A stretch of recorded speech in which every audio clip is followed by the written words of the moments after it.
जय हिंद दोस्तों, स्वागत है आप सभी का आपके अपने YouTube चैनल जैकपुर पे। तो आज के इस वीडियो में हम लोग क्लास 11 का मॉडल सेट लेकर आ गए हैं SA1 एग्ज़ाम के लिए, जो काफ़ी इंपॉर्टेंट होगा। आज के इस वीडियो में हम लोग 3 मॉडल सेट देखेंगे जिसमें 35-35 क्वेश्चन होगा। ठीक है, तो 3 मॉडल सेट 35-35 क्वेश्चन, लगभग 100+ क्वेश्चन हम लोग आज के इस वीडियो में देखने वाले हैं। केवल और केवल एक वीडियो इसलिए लाए हैं ताकि आप लोग उसको देखकर परीक्षा की तैयारी अच्छे से करके जा सको।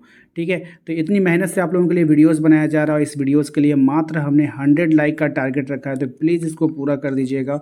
चैनल पे पहली बार आए हैं तो सब्सक्राइब कर लीजिएगा ताकि आप लोगों के फाइनल एग्जाम की तैयारी भी अच्छे से हो पाए। तो चलिए शुरू करते हैं।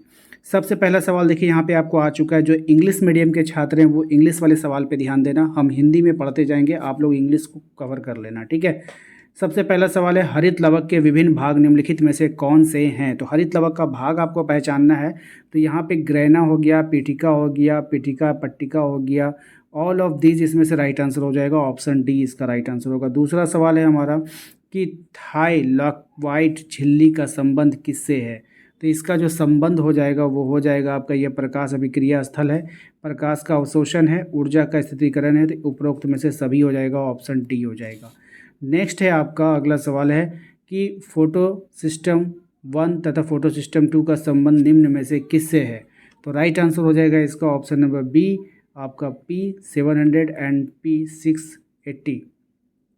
नेक्स्ट आते हैं आपका अगले सवाल पे। अगला सवाल है हमारा, फ्लूइड मोज़ाइक मॉडल किनके द्वारा दिया गया था। तो फ्लूइड मोज़ाइक मॉडल जो दिया गया वो दिया गया था सिंगर और निकोलसन के द्वारा दिया गया था। ठीक है, अगले सवाल पे आते हैं। अगला सवाल है हमारा कि निम्नलिखित में से कथनों में से कौन सा कथन जो है वो सत्य होगा, यानी कि सही कथन को पहचानना है। तो ऑप्शन बी जो है हमारा, प्रोकैरियोट में झिल्ली युक्त केंद्रक होता है, यही हमारा जो है, सॉरी ये नहीं है, यूकैरियोटिक में झिल्ली युक्त केंद्रक होता है। ठीक है, चलिए नेक्स्ट आते हैं हम लोग, क्वेश्चन नंबर आते हैं 6 पे। क्वेश्चन नंबर 6 में आपसे कहा जा रहा है कि बताइए नाइट्रोजन एंजाइम डैश है। नाइट्रोजन एंजाइम क्या है, एक प्रोटीन है। क्या है, एक प्रोटीन है। ठीक है, नेक्स्ट आते हैं आपका कि नाइट्रोजनीकरण एंजाइम निम्न में से किसके प्रति सबसे अधिक संवेदनशील है। तो किसके प्रति है सबसे अधिक संवेदन, आणविक ऑक्सीजन के प्रति। ठीक है, ये याद रखना है। नेक्स्ट है, एक अमोनिया के उत्पादन के लिए कितने एटीपी की ज़रूरत होगी। तो एक अमोनिया के उत्पादन के लिए जो एटीपी चाहिए, 8 एटीपी चाहिए, याद रखिएगा, इंपॉर्टेंट रहेगा। नेक्स्ट है आपका, लेग हीमोग्लोबिन किस में पाया जाता है। तो लेग हीमोग्लोबिन जो पाया जाता है वो नाइट्रोजन स्थितिकरण करने वाले जड़ों की गांठों में पाया जाता है। ठीक है, ऑप्शन डी। नेक्स्ट है आपका, निम्नलिखित में से कौन सा सूक्ष्मजीव नाइट्रोजन से संबंधित नहीं है। तो कौन सा सूक्ष्मजीव नहीं होगा, तो स्यूडोमोनास। कौन सा नहीं होगा, स्यूडोमोनास। नेक्स्ट है आपका, वातावरण में मौजूद नाइट्रोजन का अमोनिया में परिवर्तन क्या कहलाता है। तो ये जो कहलाएगा ये कहलाता है नाइट्रोजन स्थिरीकरण। ठीक है, नेक्स्ट है आपका क्वेश्चन नंबर 12 देखिए कि सक्रिय रूप से गतिशील रहने वाले तत्वों के अपर्याप्तता के लक्षण सर्वप्रथम किस भाग में प्रदर्शित होते हैं। तो ये जो प्रदर्शित होता है ये पुराने पत्ते में प्रदर्शित होते हैं। नेक्स्ट सवाल है हमारा कि बताइए निम्नलिखित में से कौन सा खनिज परागकणों को अंकुरन से संबंधित है। राइट आंसर हो जाएगा ऑप्शन बी, जिंक से संबंधित है। नेक्स्ट है आपका अगला सवाल पे आइए। अगला सवाल है हमारा कि सिनेप्टोनेमल सम्मिश्र का निर्माण कब होता है। तो ये होता है आपका जाइगोटिन। ठीक है, कब होता है, जाइगोटिन के समय होता है। नेक्स्ट हो जाएगा आपका C3 चक्र में बनने वाला पहला अस्थायी उत्पाद कौन सा है। तो C3 चक्र में जो बनने वाला पहला अस्थायी उत्पाद ये हो जाएगा आपका 3-फॉस्फोग्लिसरिक अम्ल। 3-फॉस्फोग्लिसरिक अम्ल। नेक्स्ट सवाल है हमारा कि ऑक्सीजन की खोज किसने किया था। तो ऑक्सीजन की जो खोज किया था वो किया था जोसेफ प्रिस्टले ने। ठीक है, याद रखिएगा। नेक्स्ट आते हैं हम लोग, आप लोग जो है ये लिखिएगा हाइड्रोजन की खोज किसने किया था। ठीक है, ये कमेंट बॉक्स में सब लोग कमेंट कीजिए। चलिए नेक्स्ट देखते हैं आपका क्या है, पादप जगत का उभयचर किसे कहा जाता है। तो पादप जगत का जो उभयचर होगा वो ब्रायोफाइट हो जाएगा। ठीक है, याद रखना है। अगला सवाल है, क्रैंच शरीर किस पौधे की विशेषता है। तो क्रैंच शरीर जो है वो किस पौधे की विशेषता है। तो C4 पौधे की विशेषता है, याद रखिएगा। नेक्स्ट है आपका, निम्न में से कौन अंडज स्तनधारी है। तो कौन अंडज स्तनधारी है, तो ये हो जाएगा आपका प्लेलिप्टस। ठीक है, नेक्स्ट है आपका क्वेश्चन नंबर 20 में, निम्न में से कौन जो है वास्तव में एक मछली नहीं है। तो कौन वास्तव में जो है एक मछली नहीं है? तो तारा मछली जो है वो वास्तव में मछली नहीं है। निम्नलिखित में से कौन आर्थ्रोपोडा संघ की एक प्रमुख विशेषता है? इसका राइट आंसर हो जाएगा संधि युक्त पाद की उपस्थिति। ठीक है, नेक्स्ट आते हैं हम लोग अगले सवाल पे। देखिए अगला सवाल है हमारा कि दोहरा निषेचन निम्न में से किसकी प्रमुख विशेषता है? तो ये जो हो जाएगा आपका ऑप्शन सी हो जाएगा, पुष्पी पादप का। ठीक है, नेक्स्ट है आपका कि बताइए कि माइकोराइजा निम्न में से किसके सहयोगात्मक संबंध को दर्शाता है? तो ये दर्शाता है आपका उच्च पादपों की जड़ और कवक। ठीक है, ऑप्शन सी। नेक्स्ट है आपका बताइए रोडोफाइसी समूह के अंतर्गत रखे गए सदस्य का क्या कहलाते हैं? तो ये जो कहलाते हैं ये कहलाते हैं लाल शैवाल। ठीक है, नेक्स्ट है बताइए क्लोरोफाइसी में बहुत यात रूप से मिलने वाला वर्णक कौन सा वर्णक इसमें मिलता है? तो पर्णहरित ए और बी दोनों मिलता है। ठीक है, बोथ ए एंड पर्णहरित ए एंड बी दोनों। ठीक है, तो ऑप्शन डी इसका राइट आंसर होगा। नेक्स्ट आती है कि बताइए निम्नलिखित में से कौन हरे शैवाल का उदाहरण नहीं है? तो कौन हरे शैवाल का उदाहरण नहीं होगा? तो लैमिनेरिया। ठीक है, याद रखिएगा। नेक्स्ट है आपका कि रोडोफाइसी समूह में भोज्य पदार्थों का भंडारण डैश के रूप में होता है? तो किस रूप में होता है? तो फ्लोरेडियन स्टार्च के रूप में होता है। नेक्स्ट आते हैं अगला सवाल है हमारा अगर नामक व्यावसायिक उत्पाद की प्राप्ति निम्न में से किससे होती है?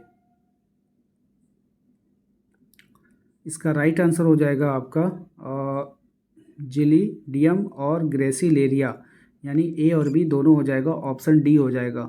नेक्स्ट है आपका कि माइटोकॉन्ड्रिया में पाए जाने वाला राइबोसोम कौन सा राइबोसोम पाया जाता है? तो ये पाया जाता है आपका 70S टाइप। ठीक है, यानी कि 70S प्रकार का। नेक्स्ट है आपका निम्नलिखित में से कौन सा कथन असत्य है, यानी कि गलत कथन को पहचानना है? तो प्रोटीन लवक स्टार्च को संग्रहित करता है, ये जो है आपका गलत है। ठीक है, क्वेश्चन नंबर 31 पे आइए। कह रहा है कि कोशिका चक्र के किस चरण में डीएनए का एक प्रतिकृतियन होता है? तो कौन से चक्र में होगा? तो इस अवस्था में होता है। नेक्स्ट है कोशिका विभाजन की किस प्रकार को रिडक्शनल विभाजन के नाम से भी जाना जाता है? तो ये हो जाएगा आपका ऑप्शन बी मियासिस। क्या हो जाएगा? मियासिस हो जाएगा। नेक्स्ट है आपका कि क्रॉसिंग ओवर की प्रक्रिया किस चरण में संपन्न होती है? तो क्रॉसिंग ओवर की प्रक्रिया पैकेटिन में संपन्न होती है। नेक्स्ट है आपका कि एंजाइम का वह भाग जो प्रोटीन का बना नहीं होता है क्या कहलाता है? तो ये हो जाएगा आपका सहकारक कहलाएगा। नेक्स्ट है आपका कि 80S राइबोसोम की विभिन्न उप इकाई निम्न में से कौन है? तो इसका राइट आंसर हो जाएगा ऑप्शन बी। ठीक है, 40S और 60S। सेट 1 हम लोगों ने देख लिया। अब जो हम लोग देखने वाले हैं वो सेट 2 देखने वाले हैं। तो चलिए स्टार्ट करते हैं। यदि आपने अभी तक वीडियो को लाइक नहीं किया है तो प्लीज़ लाइक कर दीजिएगा। चैनल पे पहली बार आए हैं तो सब्सक्राइब जरूर कर लीजिएगा ताकि फाइनल एग्जाम की तैयारी भी आप लोगों को अच्छे से प्रकार से हो पाए। और यदि आप हमारे ग्रुप को ज्वाइन करना चाहते हैं तो दिए गए नंबर पर संपर्क कर सकते हैं। सबसे पहला सवाल है आपका ग्रैना की इकाई क्या कहलाती है? तो ग्रैना की जो इकाई है वो कहलाएगी थाइलाक्वाइड। क्या कहलाएगा? थाइलाक्वाइड कहलाएगा। नेक्स्ट है आपका कि जल के विघटन का संबंध निम्न में से किससे है? तो जल के विघटन का जो संबंध होगा वो फोटो सिस्टम 1 और फोटो सिस्टम 2 के साथ होगा। ठीक है, नेक्स्ट है आपका कि अप्रकाशी अभिक्रिया कहाँ पर होती है? तो अप्रकाशी अभिक्रिया जो होगी वो पीठिका में होगी, यानी स्टोरमा में। नेक्स्ट है आपका क्रैंच शरीर किस प्रकार के पौधे की प्रमुख विशेषता है? तो क्रैंच शरीर जो होगा वो किस प्रकार के पौधे के? तो कैम प्लांट्स के लिए बहुत उपयोगी होता है। नेक्स्ट है आपका पौधे विभिन्न प्रकार के कोशिकाओं के समूह के बने होते हैं, इसके बारे में किसने बताया था? तो इसके बारे में बताया था स्लाइडेन एवं जर्मन पादप विज्ञानी ने, है ना। एक जर्मन वैज्ञानिक था स्लाइडेन, उसने बताया था। क्वेश्चन नंबर 6 पे आइए। कार्बन नाइट्रोजन का अमोनिया में रूपांतरण क्या कहलाता है? तो ये जो कहलाएगा ये कहलाएगा अमोनिफिकेशन। क्या कहलाएगा? अमोनिफिकेशन कहलाएगा। क्वेश्चन नंबर 7 पे आइए। क्वेश्चन नंबर 7 में कह रहा है कि प्रकाश संश्लेषण का पहला सक्रिय स्पेक्ट्रम किनके द्वारा दिया गया था? तो ये जो दिया गया था ये TW एंगलमैन के द्वारा दिया गया था। क्वेश्चन नंबर 8 पे आइए। कहा जा रहा है कि C4 चक्र में प्रथम अस्थायी उत्पाद निम्न में से कौन होता है। तो यहाँ पे जो होता है वो होता है ऑप्शन बी, ऑक्जेलो एसिटिक अम्ल। ठीक है, ऑप्शन बी।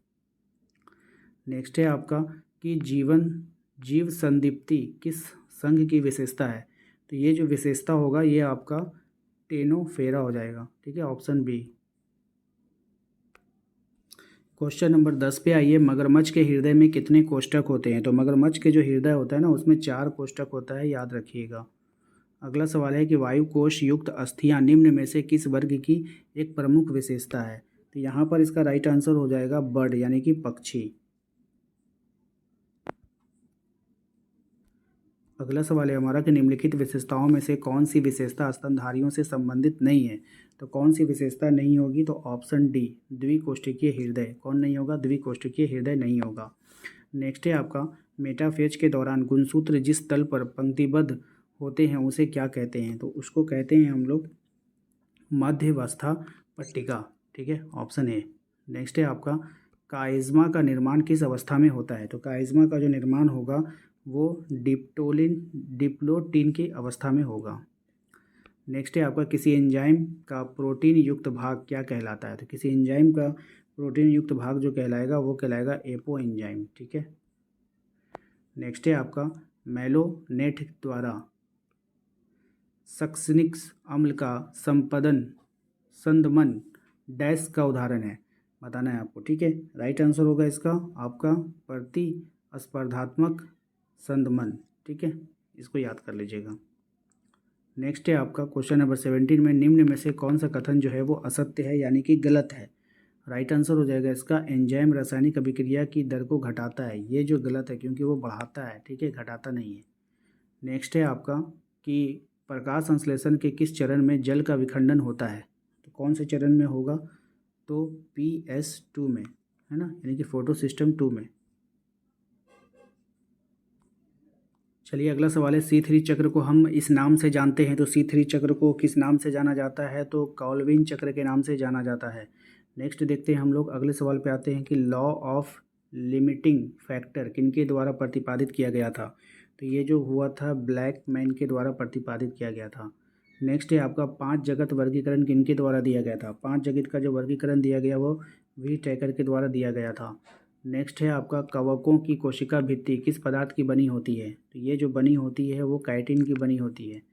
नेक्स्ट आते हैं हम लोग अगले सवाल पे। कह रहा है कि ड्यूटेरोमाइसिटिस को हम इस नाम से भी जानते हैं, यानी इसका अन्य नाम बताना है। तो अपूर्ण कवक के नाम से भी जाना जाता है। अगले सवाल पे आइए। कहा जा रहा है कि निम्नलिखित में से कौन सा संघ सबसे बड़ा होता है। तो सबसे बड़ा संघ जो होता है बताइए वो कौन सा होगा। तो वो हो जाएगा आपका ऑर्थोपोडा। सबसे बड़ा संघ कौन सा होता है, ऑर्थोपोडा होता है। लाइकेन निम्न में से किनका संबंध है। तो लाइकेन का संबंध निम्न में से किससे है आपको बतानी है। राइट आंसर हो जाएगा आपका कवक और शैवाल।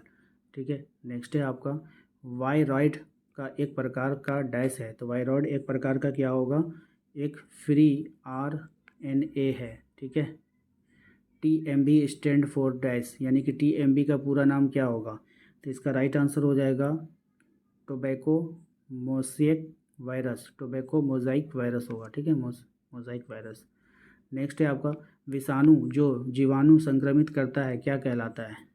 तो ये हो जाएगा आपका ऑप्शन बी हो जाएगा जीवाणु भोजी। ठीक है।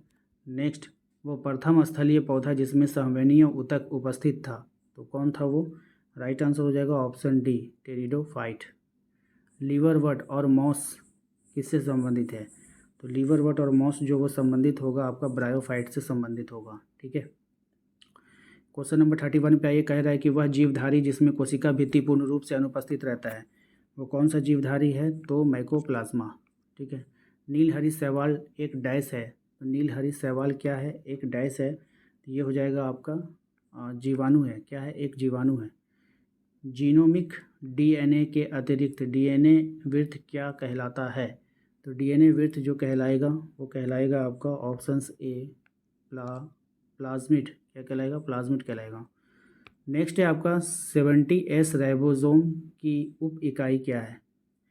Right answer option A 50S and 30S। ठीक है, याद रखिएगा। नेक्स्ट है प्रकाश संश्लेषण के दौरान जल का विखंडन से संबंध खनिज कौन सा है। Right answer option D manganese. चलिए, मैंने 2 सेट कंप्लीट करवा दिया। अब आते हैं तीसरे सेट पे। यदि आपने अभी तक हमारे चैनल को सब्सक्राइब नहीं किया तो प्लीज़ सब्सक्राइब कर लीजिएगा और घंटी वाले आइकन को दबा लीजिएगा और वीडियो को लाइक एंड शेयर ज़रूर कीजिएगा। तो चलिए सेट 3 को स्टार्ट करते हैं। सेट 3 का सबसे पहला सवाल देखिए आपके स्क्रीन पर आ चुका है। निम्न में से किसे 5 जगत वर्गीकरण के अंतर्गत नहीं रखा गया है। तो किसको नहीं रखते हैं हम लोग? तो फंगी को या फिर प्लांटों को या फिर वायरस को। तो वायरस को नहीं रखा जाता, फंगी को तो रखते हैं ना। चलिए वायरस, ऑप्शन सी। कह रहा है आपसे कि विभिन्न जीवों के बीच पाए जाने वाले संबंधों के आधार पर कौन सा वर्गीकरण है। तो राइट आंसर ऑप्शन ए हो जाएगा, प्राकृतिक वर्गीकरण तंत्र हो जाएगा। पोटैटो सिम्पंडल ट्यूबर है, ठीक है। नामक रोग किससे होता है, यानी कि किसके कारण होता है आपको बतानी है। तो ये विषाणु के कारण होता है। न्यूनीकृत नर युग्मोद्भिदकों को क्या कहा जाता है। तो इसको क्या कहते हैं। तो इसको ऑप्शन सी हो जाएगा, पराग कहा जाता है, ठीक है। अगला सवाल है हमारा कि दोहरा निषेचन निम्न में से किसकी प्रमुख विशेषता है। तो दोहरा निषेचन की जो प्रमुख विशेषता होगा वो आवृत्त बीजी का हो जाएगा। नेक्स्ट है आपका कोशिका सिद्धांत के द्वारा प्रतिपादन किया गया था। किसके द्वारा कोशिका सिद्धांत? तो स्लाइडेन और स्वान के द्वारा, ठीक है। निम्नलिखित में से कौन सा अमीनो अम्ल का क्षारीय प्रकृति का है। तो कौन सा अमीनो अम्ल क्षारीय प्रकृति का है? ऑप्शन बी हो जाएगा, लाइसिन, ठीक है। अगला सवाल है C3 पौधे में CO2 प्राथमिक ग्राही कौन होता है। तो इसका राइट आंसर हो जाएगा ऑप्शन है RUBP। क्या हो जाएगा? RUBP। सहजीवी नाइट्रोजन स्थिरीकरण का संबंध किससे है। तो इसका जो संबंध होगा वो हो जाएगा आपका राइजोबियम से हो जाएगा। क्या हो जाएगा? राइजोबियम से।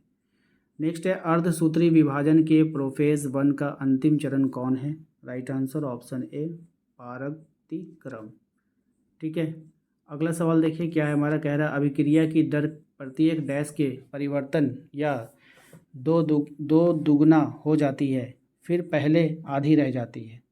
किसके? तो आपको बतानी है। Right answer option A, 10 degree की। चलिए नेक्स्ट सवाल पे आते हैं। कह रहा है कि प्यूरिन का एक उदाहरण क्या है। प्यूरिन का कौन उदाहरण होगा बताना है। तो हो जाएगा आपका थायमिन। क्या हो जाएगा? थायमिन हो जाएगा। अगला सवाल देखिए आपसे पूछा जा रहा है, बताइए पनहरित में ह्रास के कारण पत्तियों का पीला हो जाना क्या कहलाता है। राइट आंसर हो जाएगा ऑप्शन ए। क्या हो जाएगा? मियासिस। क्या कहलाएगा? सॉरी यहाँ है ना, क्लोरोसिन, हम ए बोल के यहाँ पे करते, क्लोरोसिस हो जाएगा, ठीक है। चलिए अगला सवाल देखिए। हीमोग्लोबिन प्रदर्शित करता है, हीमोग्लोबिन प्रदर्शित करेगा प्रोटीन की चतुष्टक संरचना को। किसको करेगा? चतुष्टक संरचना को। नेक्स्ट देखिए कोशिका विभाजन की वह अवस्था जिसमें कोशिका उपापचयी रूप से सक्रिय हो तो ये विभाजित नहीं होगी, ठीक है। ये विभाजित नहीं होगी G0 चरण में, ठीक है। चलिए नेक्स्ट देखिए पनहरित ए का अधिकतम अवशोषण किस क्षेत्र में होता है। पनहरित ए का अधिकतम अवशोषण जो होगा वो हो जाएगा आपका नीला और लाल क्षेत्र में। नेक्स्ट है आपका भ्रूण कोष किन से मिलकर बनता है। तो जो भ्रूण कोष होगा वो मिलकर बनेगा एक अंड कोशिका, 2 सहायक कोशिका तथा ध्रुवीय न्यूक्लाई और 3 प्रतिव्यसंगत कोशिका। तो इनमें से सभी हो जाएगा, ठीक है, ऑप्शन डी। नेक्स्ट आइए निम्न में से कौन सा लवक रंगहीन होता है। तो यानी कि ऐसा कौन सा लवक है जिसका रंग नहीं होगा। तो ल्यूकोप्लास्ट, ठीक है।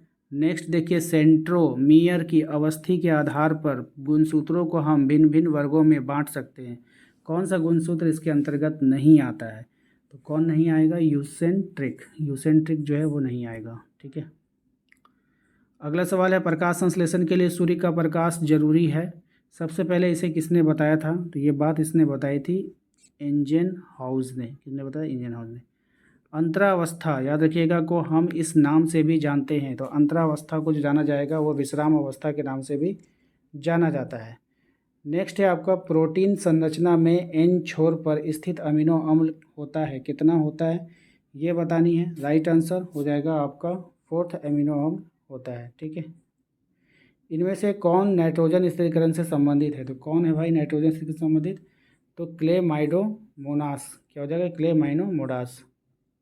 निम्न में से कौन सी विशेषता कशेरुकी संघ के संबंध रखता है। कौन सी विशेषता रखेगा। तो ऑप्शन डी, ठीक है। ये भी रखेगा, ये भी रखेगा और ये भी रखेगा, सबको पढ़ लीजिएगा, ठीक है।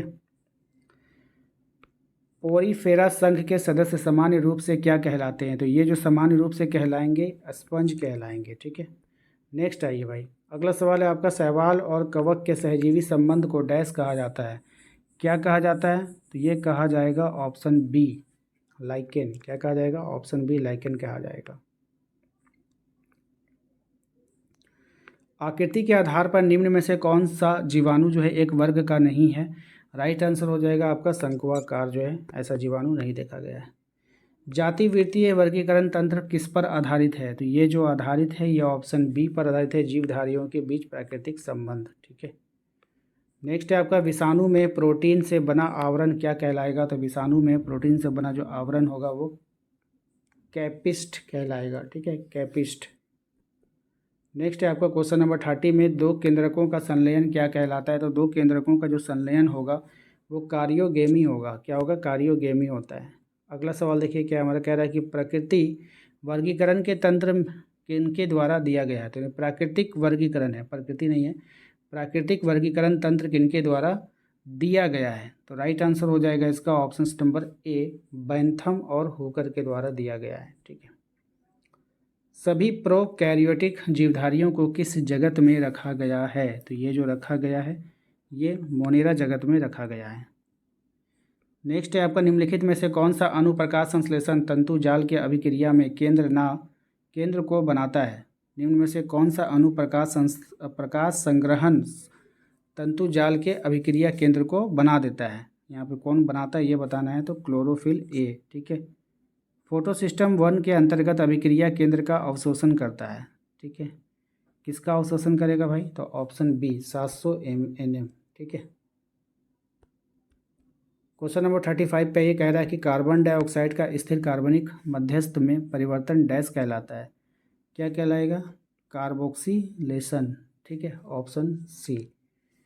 आशा करते हैं आप लोगों को आज का ये वीडियो पसंद आया होगा। वीडियो अच्छा लगा है तो प्लीज़ वीडियो को लाइक कर दीजिएगा। चैनल पे पहली बार आए तो सब्सक्राइब कर लीजिए, घंटी वाले आइकन को दबा लीजिए ताकि आने वाली हर एक वीडियो का नोटिफिकेशन आपके मोबाइल पे जाए और आपकी परीक्षा की तैयारी अच्छे से हो पाए। मिलते हैं अगले वीडियो में। Thank you.